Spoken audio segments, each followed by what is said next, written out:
Legislature is the fulcrum of democracy, and oftentimes much expectations are quite very high in the legislative. And for the fact that in Nigeria, the 10th National Assembly came on board exactly a year now. What has been the achievements and activities of the 10th National Assembly? Can we really point hands to say this has been what the people that we sent to represent us have been able to achieve? Has it been the checks and balances of an arm of government, executive, legislative, and the judiciary? And for the fact that we've recently celebrated democracy, 25 years of unbroken democracy in the country, what can be the track record of the role of legislative in all of these? Tonight on the program, I'll be speaking with a member representing the people of Ikotipene, Obodokar in the Senate Federal Constituency at the House of Representatives, Honorable Dr. Patrick Omo, who is my guest tonight on the program, Victor. Good to have you join us, Doctor. Thank you very much, Adikan. It's a double honor having a honorable and having a doctor in one. It's a double honor for the people of Ikotipene Federal Constituency. Good to have you on the program. Thank you so much. Yeah, let me just get your feedback on democracy. You've seen recently the celebration of 25 years of unbroken democracy. To you, can we really say we can count on more gains than pains of this practice?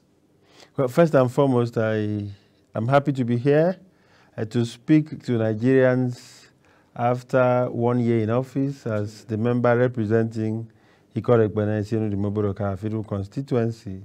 And by the indulgence of the Speaker, I'm the chairman of the House of Representatives Committee on Monitoring, Evaluation and Implementation of Legislative Agenda. And again, I have also been empowered by the Speaker and leadership of the House to chair the Nigeria-Tanzania Parliamentary Relations. So I chair that friendship group, and I represent Nigeria. So we thank God. So far, so good. The 25 years of our democracy has been a wonderful one. Yes, we've had a checkered history, but then we give God glory for keeping these 25 years unbroken. We can count our gains, we can count our challenges, but we believe in a big future. And I thank God for the leadership of Mr. President, Asiwaju Bola Ahmed Tinubu, that God has given to Nigeria to reposition Nigeria and in fact jumpstart all aspects of our national economic life. Security has been challenged, our economy has been challenged. In fact, all aspects of our national life have come under serious challenges, the socio-economic tensions here and there. Absolutely. But I think the bold and decisive decisions of Mr. President will reposition our country for greater good of the people of Nigeria. So I'm happy to serve in government at a time like this. We have teething problems, yes, but then we're hopeful that the renewed hope agenda will drive Nigeria to where it should be in the Community of Nations. I would definitely agree with you. But, Nigerians just want to see things work.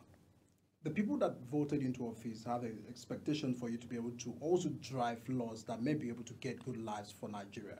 But for the look of things for 1 year, it has been a hard, when it looks at subsidy removal, the policy of subsidy removal, the recent electricity tariff hike and all of that, we are confronted with these issues of high taxation.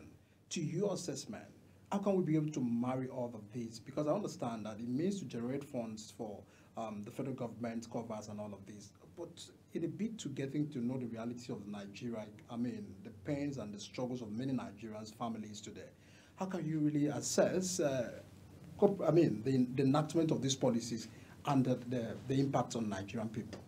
Well, the truth is that as a country, there are certain things we must get right to enjoy the glory of our days. And so it's unnervingly difficult to imagine that we can enjoy all of this all of a sudden. It will take some time and it requires a lot of patience. Now, you see, we must come to terms with the fact that times are hard. Oh yes, times are hard. But then bold economic decisions or steps must be taken so that we can drive our economy, can grow, we can grow our economy. And again, we must produce. Yes, we have a government, but then we also have our people. People should be committed. Everybody has a stake. If you look at the Constitution, it describes the entire country as we. So it's our thing. It's not about Mr. President, it's not about those in parliament, it's about everybody. We must learn to produce, we must learn to generate, we must reduce the dependence on importation of goods, the consumables. If you look at practical things like the things we eat, you see that we believe in buying almost everything. We buy even water now. We buy toothpick. We buy almost everything. We import everything. So if we don't generate, if we don't produce, it can collapse the economy because we are import dependent. So we must learn to produce and export so we can grow the economy. That's one. And then there are decisions that government needed to take, like removal of subsidy.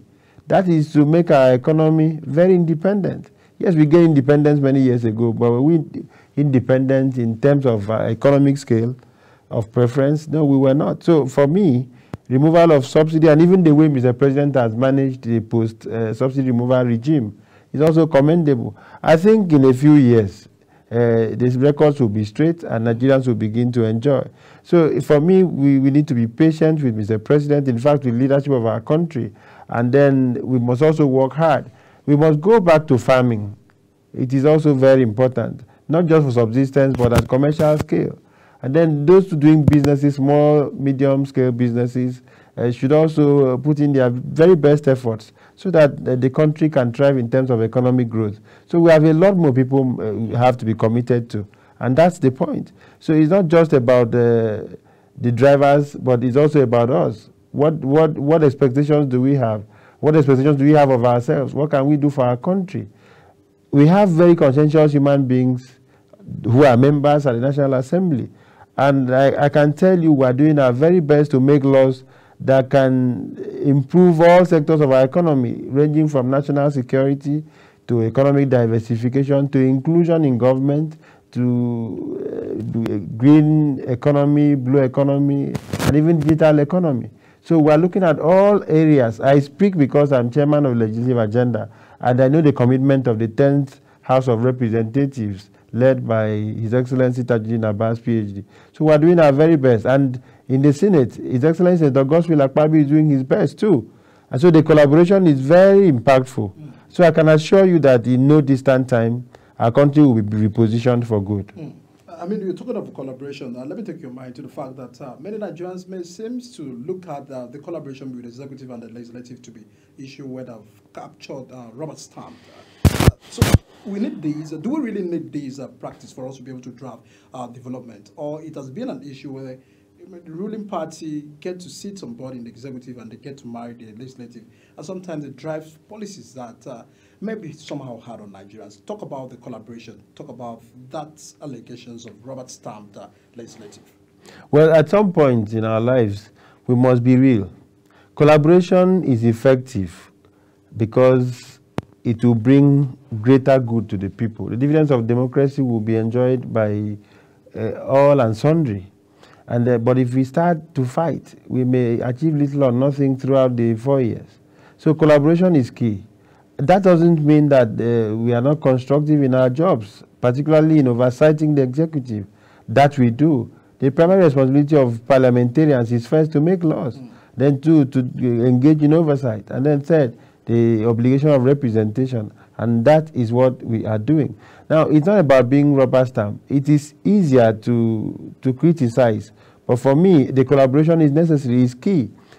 And then we're also constructive in the way we look at things, particularly policy oversight. So for me, I think we're doing our best as a National Assembly, not to fight, but to constructively engage in checks and balances. So for me, we're doing the very best as defined by the Constitution, and the Constitution is our article of faith as an assembly. So it is what is guiding us. So the guiding principles of the true democracy is the ground norm, which is the Constitution, and we are bound by it. So we do our job as defined by the Constitution, not according to the whims and caprices of those who can criticize. So we owe Nigerians, and we are conscious of this because we have a social contract with Nigerians, and to the best of our abilities, we are doing that. And I must commend the leadership of the National Assembly, particularly now, for all that they have done, the leadership they have given to the Assembly, for the much we have achieved in 1 year. So I feel it's commendable. I feel the checks and balances are seamlessly so, because It is perfectly defined by our constitution. What really stands out of 10th Assembly from other assembly? Because we've had other House of Representatives, we've had other members of the National Assembly constituting. What really stands this 10th Assembly out in terms of the fact that you came in at the time in the dying economy, a lot of hopes high on government, institutions, and all of that. What can you really say? Well, the 10th Assembly is unique. Unique in the sense that it is nicknamed the People's House. An aspect, the core priority area is that aspect of inclusion. Our public hearings are open. In fact, our sittings are transmitted live. And the engagements are robust. So you can find in the current assembly that we are doing our very best to serve Nigerians, particularly at a time like this, where we have challenges of national security, heightened socio-economic tensions, challenges, on objective principles of state policy, and all that, hunger. These are practical issues, and the pressure we have as parliamentarians from our constituents and all that, and we're trying to keep them. We are keeping it alive to ensure that they have hope, and we try to also submit the yearnings and aspirations of our people. So for me, this assembly is different. And I'm exposed visibly so because of the committee I chair, that of legislative agenda. So it is people-centered. It is not really about us as members. We are open to our people, and we are connected with the people. That's why it is unique. Unique in its sense that we have a wonderful leadership, unique in the sense that we have an agenda that is people-centered. It's also unique because we're marching on, and we're facing the critical challenges of our country squarely. All right, I'll get you to know your thought in national unity because, when you look at even the democracy, it was to bring people together. There have been several issues of constitutional amendments from different National Assembly, and there is already a move by this other National Assembly. To you, what is really obtainable for us to get the fact that Nigeria must be level one? There have been issues of agitation from the southeast and some other part of this country. What is your take on national unity? Well, the beauty of Nigeria is in its diversification. The unity in diversity. And again, we've been engaged in constitutional amendments. Fairly recently, we're at 4-point Equal, that's members of the Constitutional Review Committee, to look at the aspects of our Constitution that need to be reviewed. And rightly so, we're looking at decongesting the legislative list, the exclusive list, for instance, and allowing states to also share in the powers of legislating over certain aspects of our national life. And again, we're also looking at issues bordering on local government autonomy, state police, and powers created by the Constitution on public officers. And we're looking at it in the interest of Nigerians. And we feel that as a National Assembly, we need to amend some aspects of our Constitution that can engender national unity. And again, I think it is also important because we must leave for the next generation a wonderful country. So for me, it's a laudable thing that we've come together as a National Assembly to look at these critical areas and then see to it that a whole lot changes and we can place our country on a global map. So for me, it's a wonderful experience, and we're hopeful that in the nearest possible time we will overcome all the challenges that disunite us. And insurgency is a key challenge, so much so that it has affected the economy. Not necessarily because the bold economic steps have not been taken, but I think we must also face these issues head on. That's why we're looking at some components of the Constitution that can handle or cater for the security challenges. All right, let's go on a quick break right now, everyone. Once we return, we'll be looking at the issues of oversight function because several times MDAs get to appear before the National Assembly, but we oftentimes not know what happens next. So we'll be rounding up on that conversations with the member representing Kodepene, Senator Bodokara, Federal Constituency, had a House of Representatives. Do stay with us. We'll be right back on Big Talk.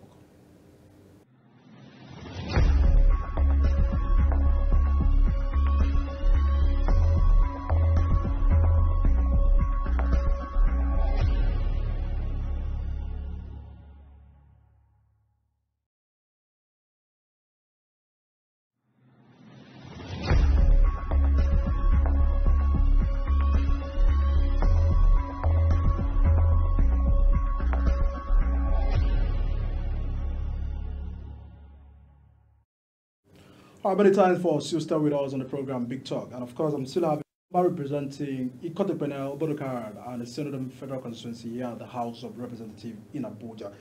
There have been issues of oversight functions, and you understand you play a good role in all of these, where other committees have to get to make some reports from you. I don't know the committee, the composition of that committee, but oftentimes we have several appearances, and it's always as if it's just an academic exercise, which often, afterwards, Nigerians do not get to know what heads up again.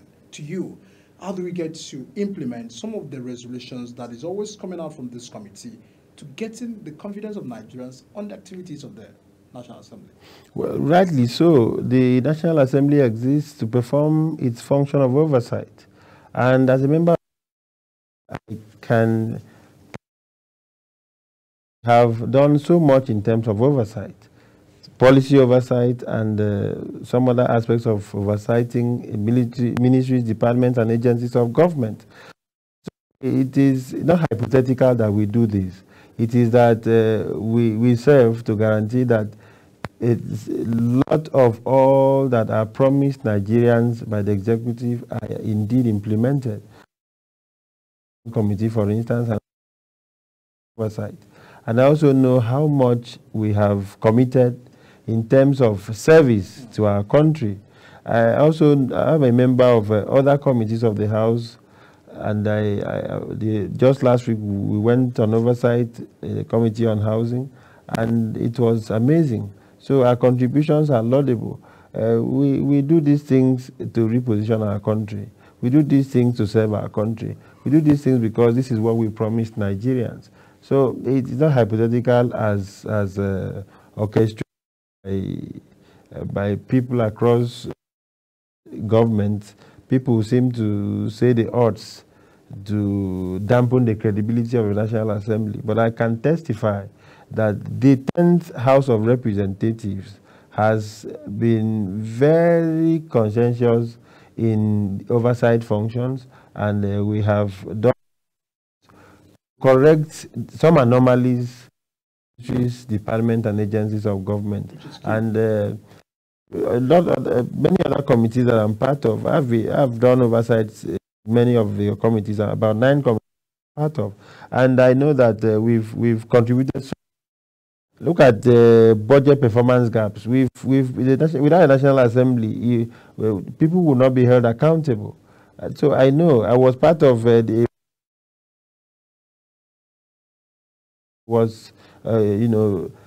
refunded to government coffers, courtesy of the committee on IT. So it is not correct to say it's an exercise. It is indeed real, and that's our mandate. It's also quite very hard. But let me take your mind to your representation. I mean, you're a first timer in the House, and most oftentimes the expectations you had before going into was different, and then the people also have a different expectation from you. To your assessment, how has been your journey in the House of Representatives? What have you given back? Is it just lawmaking? Because sometimes lawmakers will often tell you, "I'm there to make laws," but constituents also have their members. There's managing the pressure to getting laws done, and also the fact that the constituents still having a lot of hopes on you.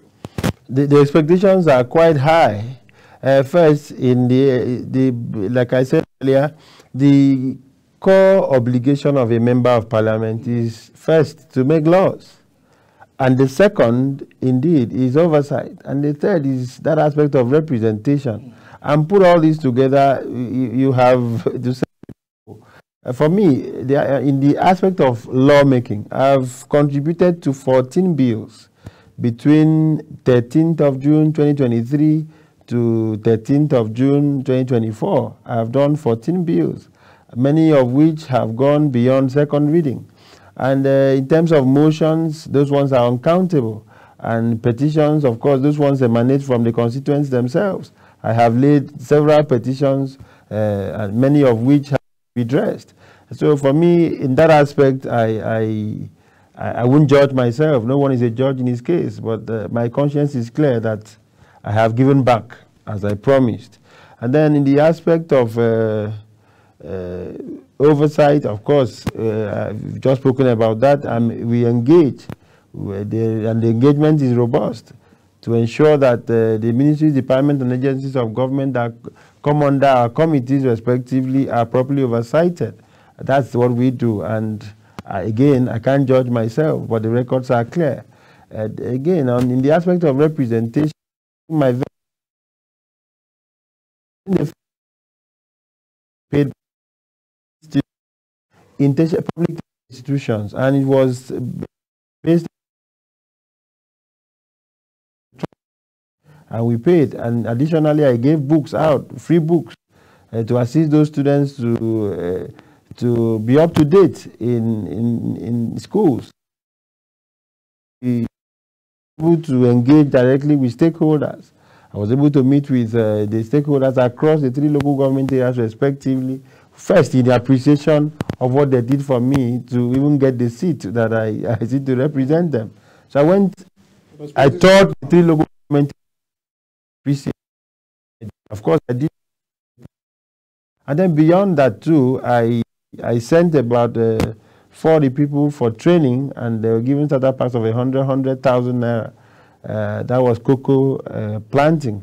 And then again, I was able to incorporate corporate societies for some groups so that they can have a starter pack, and I gave them money, 1 million naira each, which is also to encourage them in the cooperative business that they may want to engage in. And then again, just recently last week, I was able to get transformers for the 3 local government areas, and I'm sure the work is ongoing now. So any day it should be commissioned. That has been done in those areas that had no light. So I was able to get to Sienudim, to Oborokara and Jikorekpene. So I mean that's also it. They're looking at the 2024 budget. It is my obligation to lobby and get projects for my people. So of course. So I think the budget itself will speak volume. So we're doing our very best. We have a skill acquisition center. We have a whole lot of things there in the budget, which I'm sure will be implemented. Renovations here and there, schools renovations and all that. Even things for our students, because I'm also interested in mentorship of the young people, so that their attitude towards governance can improve. Of course, I know my background, so I know that I owe those young people quality mentorship, which is something we're about to float officially, but I've been doing it personally. I try to engage with those young people and give them proper mentorship, and counsel them from time to time, and so that's ongoing. We've done much more, and recently I've also engaged directly with the physically challenged. Those ones are basically almost forgotten. So I have interfaced with them. Therefore means that you have been with the people. You are not a member of Abuja, because sometimes the people. There's scarcely a week I'm not at home. I also interfaced with family heads. I met with them one-on-one, and I was able to discuss governance with them and understand their plight, and a lot more. I've tried to facilitate some rural rehabilitation projects, which I'm hopeful will come on. So we've done a lot, and then we are trusting God that we will do better. This is just 1 year, 6 months of which I was in court. I was dragged to the courts, but then to the glory of God, I won all across, and then I'm here to represent the people. So for me, it's been a wonderful experience. And then I was also fortunate to represent the Nigerian House of Representatives in the Great Britain, and I think I did my best not to put my country to shame, and we're all very proud of our country, and then we try to promote our country whenever we have that opportunity. So thanks to Mr. Speaker who gave me that opportunity. So we're doing our best. We're doing our best, and I trust God that it will get better. And then we've attracted palliatives to our people. Of course, Mr. President had given us palliatives to cushion the harsh effects of hunger in the land, and making sure it gets to grass. Met people in cells. We're able to. I personally made sure these things went down to the grassroots. I shared them myself directly to people. So it was an arduous task, but then to the glory of God, I had the energy from God to do so. I didn't want to and send. I went myself to share and have that personal interaction. So far, I think I've been committed to it, and I'm doing my best, and I trust God for. And more to come. I mean, in the House of Representatives, we expect that some of these issues we've been able to point out will be well addressed, and of course, the fact that the expectation of the people will not be cut short under your very representation. But let's give a round up on the issues of local government autonomy. There have been issues where, having effects of government on the grassroots. Most often times, even the some of the state governors have been kicking against that move. Recently, they have been moved by the National Assembly and even the presidency to intervene on that issue. But we are worried about the institutions of government, issues of corruption. The same people we are to get powers to and funds located to in the local government, been some of these people still in practice of what the state are doing. And how do we get to address these issues of corruption in the rise of giving autonomy to the local government? Because it will be an issue. They are afraid. That's some experts who are agreeing that giving powers back to the local government will be another expansion of job for EFCC. Thank you very much, my brother. I think we shouldn't speculate about what should be done. It's like saying if you feed somebody, the person will have constipation. Feed the person first, and then we'll deal with it from there. When we get to the bridge, we'll cross it. We must make the local government system of government.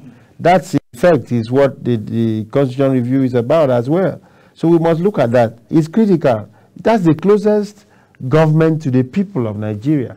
And so if you don't empower them to do the little things they should do or the much they should do, it's going to be unnervingly difficult to assess or evaluate Nigeria in terms of development. Looking at it from the flip side, because the local government areas have not been empowered, that's why parliamentarians begin to do jobs that should be done by local government. For instance, I should have no business renovating primary, secondary schools in the intervention project for the National Assembly or embarked by the National Assembly. That should be the duty of a local government. I should have no business going to renovate markets. I should have no business grading roads. We try to do those things to get promoted. We try to do those things to show commitment to the people. But ideally by all standards, it is the obligation of local government to engage in those things. But then you see, these things are fused and nobody knows. Nobody can truly assign number of representatives or even a senator what his core obligations are. And sometimes we miss the point. We have neglect what ideally is our job, and we go into things that should be handled by local government, and then this whole thing becomes a challenge, because if you don't, the constituents will look at you as a failure. And so it's one leg here, one leg there, because the performance must be holistic, which is actually what we're doing. I have a vision to intervene in a lot of things that shouldn't necessarily be my business. But because I feel committed to my people, I try to do this. And even when you do this, you are attacked. Sometimes I spare my allowances to do things I do. For instance, the payment of bursary I mentioned, I paid from very private funds. It's not in the budget. I just had to say, look, I should have savings to give back to my people. And so that's it. So sometimes Nigerians must also understand that we have our core obligations and then our core mandates, and that we are trying to do so. So we need a lot of patience. What's the final words to Nigerians and your constituents? I love Nigeria. I love Nigerians, and I'm committed to them. A commitment to, of course, getting the law working well for the country, and of course, getting a lot of development as quite as high as Nigerians are expecting from the 10th National Assembly and the government of President Bola Ahmed Tinubu. But that's where we'll wrap it up here on the program, Big Talk, with the member representing Ikodipena, a senator man of the Federal Constitution. Many thanks for joining us on the program. Thank you very much, Adikan. God bless you. As we round it up, my name is Adikan Michael. Thanks for watching.